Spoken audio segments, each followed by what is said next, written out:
मुसलमान सिंगी मसिंग तपना तपना हेनगलक्लमी मसीना मरम ओइदुना कुरेशिंगी अवाबा वखल नुंगाई त ब हेनगलक्लमी अदुगिसु मथक्ता हजरत हमजा रजियल्लाहु अन्हु इस्लाम दा चंखिबा असिना अमुक्का कुरेश की अवाबा ओइरमी महाकी जत अमसुंग ममिंग लेबा मी अमा ओइबना माना इस्लाम दा चंखिबा असि कुरेश की यामना खुदोंग थीबा अमा थेंगनबगुंबनी मसिगी पाव असि हेक ताबा मी अमना मखोइगी मकोक पाइरमी थवाई चाकपा अमदी साउनिंगबना अंगावबगी पंखक ओइरमी माइकई खुदिमक्ता अवाबगी अवाब ngakta ओइखेरमी मफम अमदा मी अनि हेक थेंगनबदा मसिगी मतांगदा ngangnarami नोंमदी असुमना थोगलमी कुरेश सिंह पुलमी मखोई मसेन वा तानरमी मोहम्मद सल्लल्लाहु अलैहि वसल्लम की वा पुखलमी मखोई उपाय लेजतरबा अमगुमना लेरमी राबी की मचानुपा आतिफ कुरेश की ममिंग लेबा खुलाकपा मनी मांगना हारई इचिन इनाउसी आई मोहम्मद सल्लल्लाहु अलैहि वसल्लम ग उनरुचो हारिब्रा महाकी ममांग द वाई खरा थमलुबा फगदरा कनाना खंगनी आईगी वाईसिंग अदुना मागी वखल होंगलक्तुना अखोई की थेंगनरिबा अवाबसिंग असि खरा मखैदी नेमलक्पा याई चलो सोयदनमक चलु अदुगा यारिबा मखै महाक यानबा तौरउ मखोई खुदिंगबना खुंजेल अमतोयना हारई आतिफ हगलमी अदुगा मोहम्मद सल्लल्लाहु अलैहि वसल्लम मनाक्ता लागलमी अदुगा हरमी यामबै मचा नंगना खंगी नंग अवांगबा खंदान अमदगी लाकपनी हाइबसी अखोईगी थमोइदा नंगसे करम्बा थाक्ता लेबनो हाइबदुसु नंगना खंगी अदुबु नंगना यामना वांगबा वाफम अमा पुथोरकली उरेदना कांगलुपकी मीसिंग मचेत मचेत तारकले लेरमलिबा अपुनबगी फिबम अदु मथोंग मरम खंगद्रे येंगु ताओ आई वही खरा थमगे कनाना खंगनी हाइगदोरिबो हाइसिंग असिदगी नंगी थमोइदा नुंगाइतबा फरकपसु याई अदुगा नंगी नारानसु खंगलक्पा याई नुक्सिजरबा मोहम्मद सल्लल्लाहु अलैहि वसल्लम हारई हाँ हाइबियो अबू अल वालिद आई फजना तागनी आतिफ नहरी यामे मचा कांगलुप की मनुदा अमगा अमगा तो काइन हल्लगा करी काना गदौरिबनो लंथुम पामलगदे हायो नंगी नमांगदा चिंगुमना पैगे खुलाकपा लीडर ओइबा पामलगना हायु अखोइगी खुलाकपा ओहेलगे निंथौ ओइबा पामलबदी मदुगिसु अखोइ सेम सादुना लेरे अदुगा नंगी अयाबा यावदुना वा अमता लेपलोय नंगना हाइबा अदु अदुमु ओइगनी नत्रगा नंगुंदा लाइटिन की अनाबा लेबा तारबसु हायो नंगी दमक ख्वाइदगी फबा लायंग अदु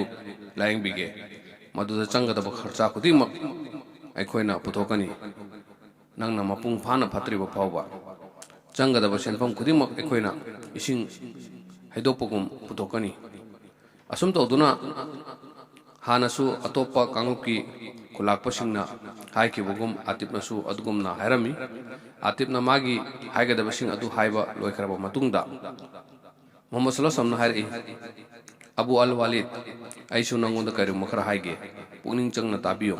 मोहम्मद सल्लल्लाहु अलैहि वसल्लम सूरा हामिम सजदागी तिलावत तौरमी थीथरमी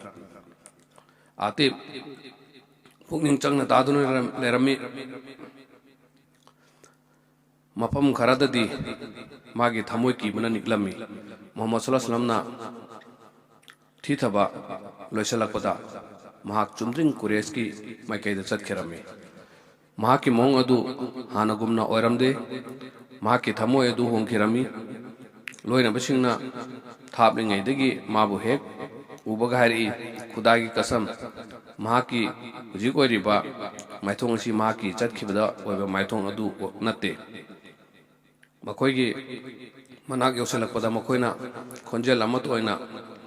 करेमनबगी मोंग हारई हायु अबू अल वालिद कम तौरपा नुंगाइबा पाव परकु नत्रो अबू अल वालिद हरे खुदा की कसम अना ममिंग लेरबा सेरें थीबसिंगी सेरें क्या ताखरे मखल कया की वारी ताखरे अदुबु मागिसिदी तोपा मोंग अमनी महाकी असिगुम्बा सिदी ngasi फाउबदा आइगी नाकुंग असिना ताखिद्री मरुपसिंग अना हारिबा असि यारो मदुदी माना तौरिबा असि तौनिंगबा मोंग तौरसुनु महाक असि अरब की मीसिंगदा सिन्नखरो करिगुम्बा मखोइना ngamle अदोइबा तारबदी नखोइना पामलिबदु ओइरगनी इचिन नाउसिंगदगी इमु नाइमु ताबदगी हिंगौरनी अदुगा नखोइना महाकी ममांगदा मकोक नोनखिबा तारबसु महाकी इज्जत अदु नखोइगी सु इज्जत ओइगनी महाकी पंगल अदु नखोइगी सु पंगल ओइगनी कुरेश नारी अबू अल वालिद खुदा की कसम नंगोंदसु जादू तौसिलकले नंगसु मागी जादूदगी नाथोप ngamdre आतिफ नारी अना खंगजब अदु हायरे नखोइना तौनिंगलिबा अदु नखोइ तौजरो कुरेसिंगना कनागुम्बा अमना कुरान पाबा मतमदा यामना ओनरमी अदुगा मागी अदुगा फागी ताहलमी नोंगनरमी कनागुम्बा अमना नमाज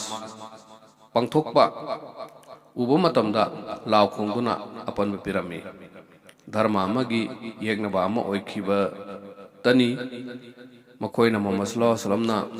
हाइरिबु हाइसिंग अदु अदुगी मतिक ताबा पामलमी कुरान सु मखोइना अदुगी मतिक खनिंगलमी मुसलमान सिंगना थैदोक न बहोनरमी कुरान थी थब तारबसु लोटना तोरमी चिन्फा पुनब होटनब तारबसु तपना पारगा चिन्फा तौनब होटनरमी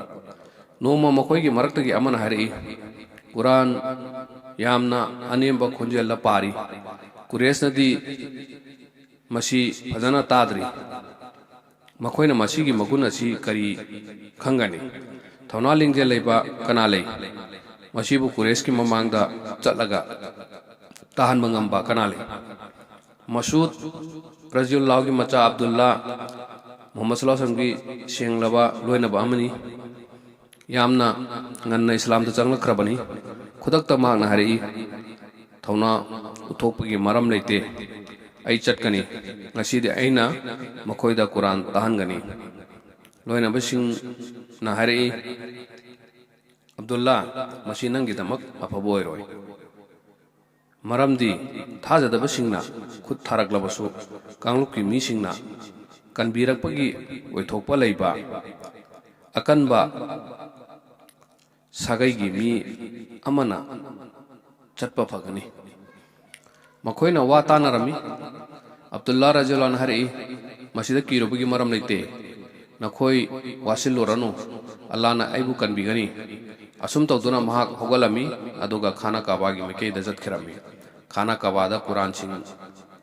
खाना काबादा कुरेश सिंग मीटिंग तौदुना लरमी मागना मुकामी इब्राहिम की मनाकता चंगसिलमी अदुगो खोंजे लाउन सोलमी बिस्मिल्लाहिर रहमानिर रहीम अर्रहमानी अल्लमल कुरान माना वखल लेताना सूरा रहमान थी थरमी लेरमलिबा मिया मधु इब्ने मसूद रजियल्लाहु की मकेदा ओंसिलकलमी मखोइ मसेल अमगा हंगनरई अब्दुल्ला इब्ने मसूदना हारिबिस करिनो अदुदगिदी थाजदबसिंगना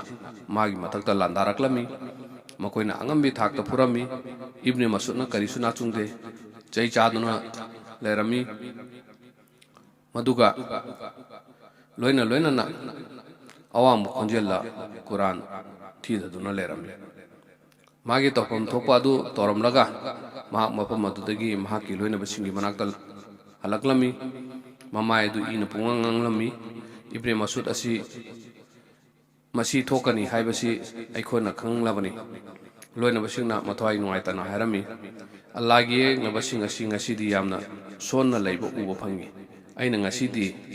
नखोइना यारबदी आई हयेंग अमुका चलगा थी थरु चौरा इब्ने मसूदना यामना माइ पाकलबा अमगी मोंगदा हारमी ꯌꯥꯔꯦ ꯌꯥꯔꯦ ꯃꯗꯨꯅ ꯌꯥꯔꯦ ꯉꯁꯤꯗꯤ ꯃꯈꯣꯏꯗ ꯀꯨꯔꯥꯟ ꯇꯥꯍꯜꯂꯝꯂꯦ ꯅꯪꯒꯤ ꯇꯧꯐꯝ ꯊꯣꯛꯄ ꯑꯗꯨ ꯅꯪꯅ ꯄꯥꯡꯊꯣꯛꯈ꯭ꯔꯦ ꯂꯣꯏꯅꯕꯁꯤꯡꯅ ꯃꯍꯥꯛꯀꯤ ꯊꯧꯅꯥ ꯂꯤꯡꯖꯦꯜꯕꯨ ꯊꯥꯒꯠꯂꯝꯃꯤ